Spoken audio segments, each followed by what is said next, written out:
É hoje nossa convidada Goretti Salles, investigadora do ISEP. Está a ser desenvolvido um projeto para perceber até que ponto o poder da mente determina o estado de saúde ou doença. Neste estudo chamado Mind Gap vão participar doentes do IPO. Muito bom dia, obrigada por estar connosco. Vamos já falar deste projeto. Para já vemos os destaques da imprensa de hoje.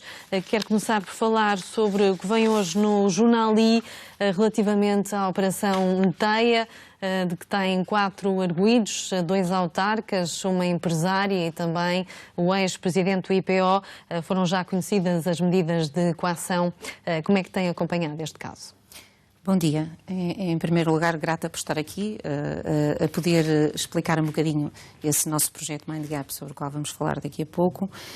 Relativamente a esta notícia em particular, eu gostaria de a destacar porque é verdade que em Portugal e no mundo há corrupção, e é verdade que a corrupção deve ser assinalada, ao contrário do que acontecia no passado, onde parece que vivemos num país onde nada acontecia àqueles que não se portavam corretamente.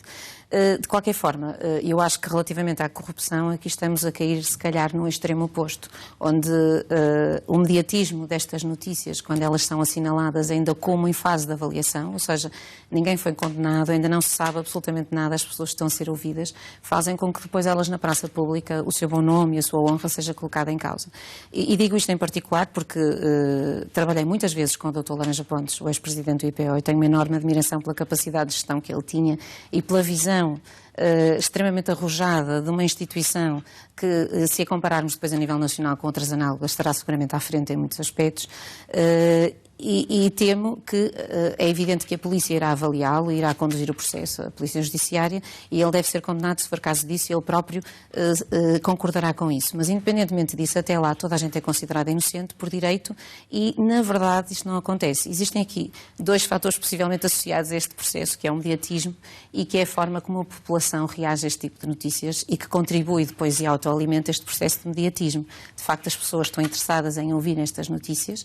Acho que o Mind Gap para elas também vai ser uma parte positiva, porque ao invés de andarmos a perder tempo na nossa vida a ouvir notícias que ainda não são sólidas, porque não resultam de uma informação sólida, se perdermos um bocadinho de tempo a tentar olhar para nós e percebermos como é que nós próprios podemos melhorar no nosso estado de ser, na nossa vida, e podemos ir um bocadinho mais além, se calhar lucramos todos muito mais com isso, porque ficamos mais condescendentes e mais generosos e percebemos que todos nós teríamos sempre alguma coisa onde poderíamos ser um bocadinho melhor e poderíamos ter um desempenho muito mais eficiente. Muito bem. E, portanto, é só a minha opinião, porque a corrupção deve ser combatida, seguramente, mas acho que as pessoas devem ser também preservadas, independentemente de quem seja uma pessoa com quem eu conheço e que trabalhei e sobre a qual não tenho nada a apontar, seja outra pessoa qualquer na nossa sociedade. Muito bem. Avançamos para outro tema que poderá estar também ligado com o poder da mente. E aqui falamos da imaginação das crianças, que muitas vezes resolvem os problemas, e é com base nisto que quero também destacar esta informação que vem hoje no Jornal Público. Sim. Há aqui uma organização belga, My Machine, que eu conheci através desta notícia e achei a notícia maravilhosa porque ela permite que os alunos muito pequeninos possam dar asas à sua imaginação e tentar resolver problemas com base nessa própria imaginação. Uma delas era encontrar uma máquina para limpar um quadro ou desenhar uma máquina para distribuir leite. E, entretanto, fizeram uma associação com uma universidade no sentido de tentar estabelecer uma parceria e que se pudesse encontrar alguma máquina que de facto concretizasse essa missão. Eu não sei se a máquina funciona ou não, mas aqui destaca a notícia claramente que é importante que as crianças acreditem que os seus projetos se podem tornar realidade. E, de facto, o futuro da nossa sociedade está, de facto, nestas crianças, no meu filho e em todas as crianças do mundo que andam por aí, e da forma como nós os educamos. E este estímulo à imaginação é muito importante, porque o nosso corpo materializa muitas das coisas que nós imaginamos. Só um simples exemplo. Se nós imaginarmos aqui neste momento um limão e o cortarmos a meio, começamos a salivar. Este é um estímulo imediato da nossa imaginação, que é materializado e que nós conseguimos aferir. Nós não sabemos o que é que acontece com os outros estímulos que nós não conseguimos medir, mas é verdade que a nossa imaginação é o principal motor da inovação, do empreendedorismo, de tudo aquilo que quiserem. E é na motivação desta imaginação aplicada que reside depois o futuro da nossa sociedade. E a educação nesta fase para manter e consolidar essa capacidade de de conseguir implementar os seus sonhos e conseguir levá-los adiante porque acha que são realizáveis, são motivações para depois, mais tarde, as pessoas de facto virem a empreender obras maravilhosas para a sociedade. Portanto, eu acho esta notícia muito positiva. Muitas vezes basta acreditar, portanto. Exatamente. Basta e neste acreditar. caso das crianças é a imaginação associada ao pensamento simples, mais básico. Sim, e porque as crianças têm uma capacidade enorme de gerir a informação porque têm o seu cérebro muito limpo, não é? Nós ficamos muito ocupados com a memória RAM, se calhar um bocadinho mais reduzida, e a nossa capacidade de entendimento de um determinado problema começa a reduzir porque o nosso cérebro está treinado a seguir determinados circuitos. As crianças não têm esse treinamento, são como se fosse uma matéria pura, livre. Se nós dermos asas à imaginação a uma criança, ela vai conseguir ir muito mais longe do que nós. E se nós treinarmos a imaginação de uma criança para conseguir ir muito longe, a sociedade vai muito mais longe do que nós todos juntos. Voltamos já ao Poder da Mente. Para já falamos de educação, neste caso sobre a informação que vem hoje no Jornal I, do reforço do Governo na rede pública com mais 2.000 docentes em 2017-2018. Pois, eu julgo que se calhar é uma deformação profissional, mas a educação é um tema que me é muito grato. Porque a sociedade que nós temos e a sociedade que nós vamos construir no futuro decorre exatamente da forma como esta educação acontece. O Ministério veio reforçar o número de docentes por necessidades reais e eu acho que, no meu entendimento, e para alguém que está no ensino superior, mas que entende, e é a minha opinião pessoal, que o ensino do primeiro ciclo é o mais importante porque é aí que se criam os hábitos, é aí que se criam as estruturas e é aí que se cria a forma da pessoa conduzir a sua forma de estudo e a sua forma de estar perante a sociedade. Precisavam de ser inteiramente reestruturados. Nós vivemos num ensino que está muito próximo da Revolução Industrial e as crianças que estão nesse ensino não vieram da Revolução Industrial. Elas vêm dos telemóveis, das tablets em casa, da televisão e do consumo rápido de toda a informação que nós temos. Portanto, nós não podemos pedir a crianças que estão habituadas a ter tudo muito rápido, por treinamento social, que se sentem 50 minutos, ouviram alguém falar, e é no fundo uma coisa que nós próprios não conseguimos fazer. Nós adultos não conseguimos ficar 50 minutos a ouvir alguém sem estarmos desatentos e sem a nossa mente divagar por outras situações diferentes. Portanto, eu acho que o ensino precisava de um olhar com muito carinho, não apenas do reforço de docentes, mas de uma reestruturação completamente diferente. Existem alguns modelos a nível mundial de referência, como na Finlândia, que eu acho que valeria a pena olhar e valeria a pena reestruturar, mais uma vez, porque a educação é o nosso futuro. A mente está no centro do projeto do ISEP, que tenta perceber de que forma a comunicação entre células determina o estado de saúde ou doença.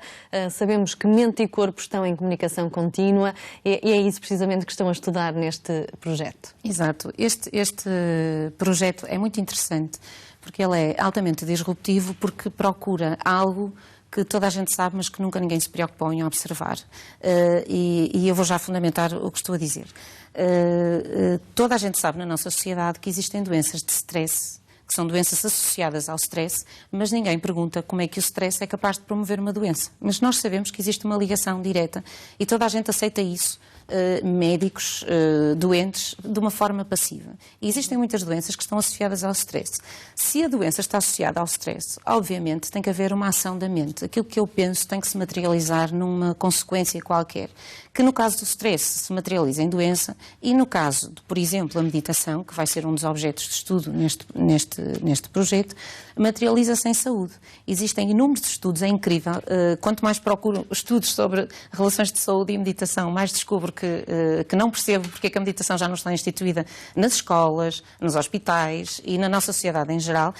Nós tivemos, por exemplo, um caso mediático muito visível relativamente aos meninos que ficaram aprisionados na gruta na Tailândia e que se percebeu que qualquer criança portuguesa tinha morrido logo ao primeiro ou segundo dia, imagino eu. Se não tivesse um líder como se não tivesse um líder e se não tivessem uma prática meditativa que possivelmente têm. Portanto, a meditação consegue controlar muitos processos biológicos e isso é um dado inequívoco. Tanto controla para a doença como controla para a saúde.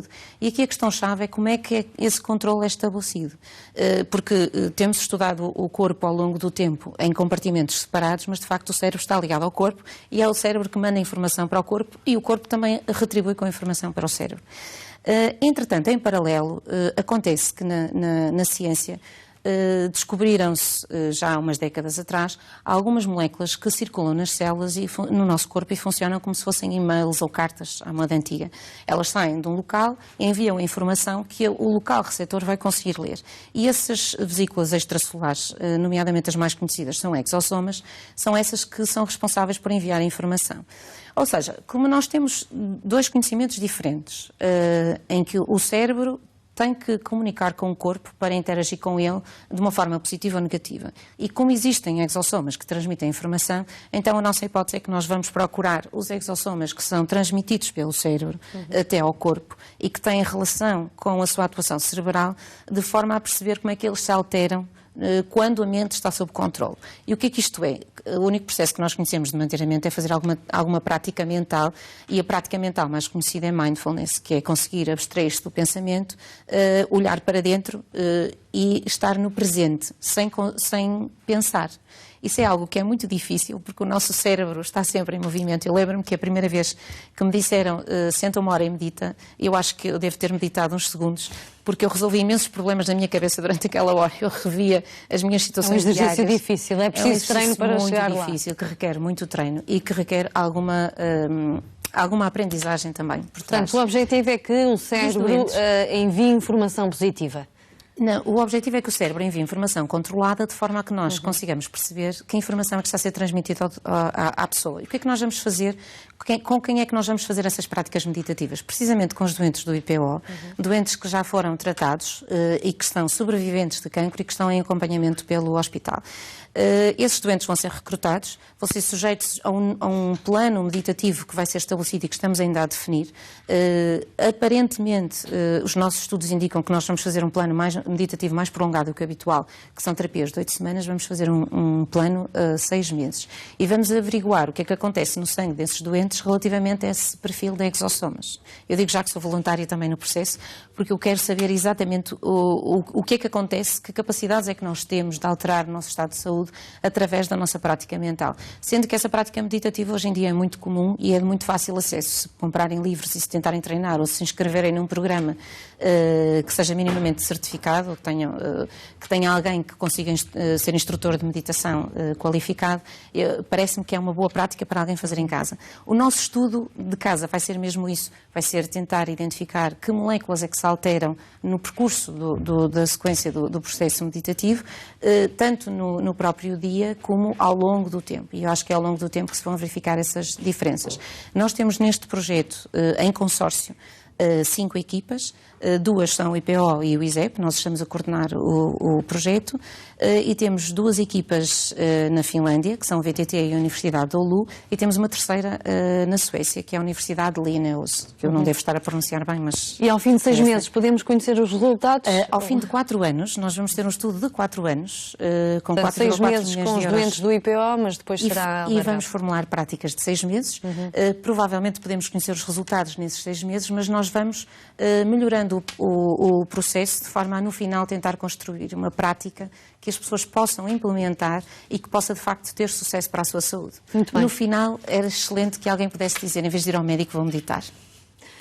Goretti Salles, muito obrigada por ter estado connosco. Obrigada. Um bom dia. Bom dia.